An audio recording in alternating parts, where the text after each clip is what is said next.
Tsy mbola tonga manjifa ny entana azo atolotra ho fanomezana amin'ny fetin'ireny ny mpividy. Andro vitsy anefa sisa dia higadona ny daty ny 9 Jona, fotoana hanamarihana ity fety heverina fa miavaka isan-taona ity. Miezaka misintona ny mpanjifa amin'ny fomba maro ny mpandraharaha, toy ny fanaovana fihenam-bidy isan-karazany, saingy mbola mangina ihany ny tsena.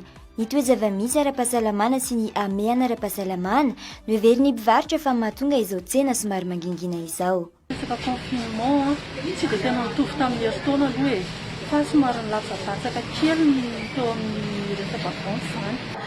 Misy fiantraikany tokoa aloha izay hoe miasa tapany maraina izay fotsiny satria dia miaina ny olona tonga, ny olona ihany koa somary mihazakazaka ihany satria fohy ihany ilay fotoana ahafahana miantsena amin'izao fotoana izao. Izany hoe raha ataoko hoe 80% tamin'ny erintaona, amin'izao tena lasa 70 hatramin'ny 60% eo sisa.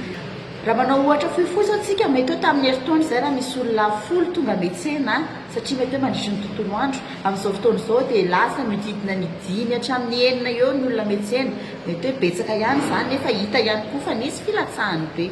Fanazavana azo iverina ihany koa mampiaina ireo mpanjifa ny tsy fahafahany ireo avy any amin'ny faritra miantsena aty andrenivohitra.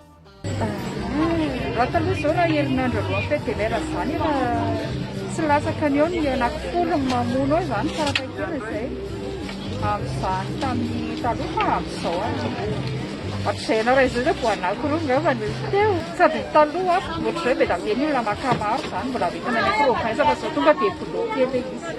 Azo lazaina fa mandeha ihany anefa ny tsena ao amin'ity mpivarotra mofomamy sendrana ity. Saingy nilaza ny tompon'andraikitra fa miena ny karazan'ireo vokatra tsy fain'ny mpividy.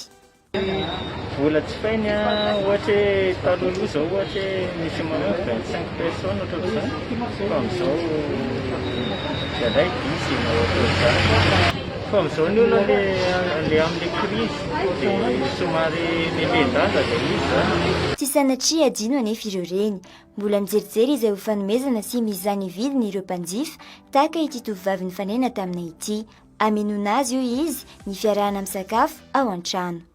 Mbola vao mijerijery fotsiny fa mahita sary mety amin'azy miaraka ao an-trano fotsiny dia izay.